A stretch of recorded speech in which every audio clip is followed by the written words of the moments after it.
எங்கே இந்த வெங்காய கூட க்ளீன் பண்ண நினச்சிட்டே இருப்பேன். ஆனால் மறந்து போயிடுவேன்.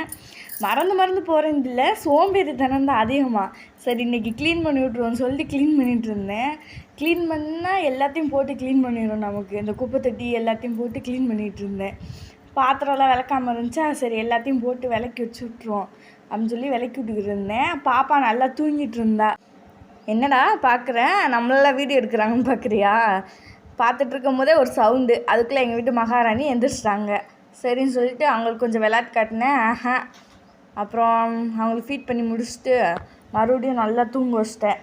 தூங்க வச்சுட்டு மாவு காலைல ஆட்டியிருந்தேன். நல்லா பொங்கி வந்துருந்துச்சு இந்த தடவை.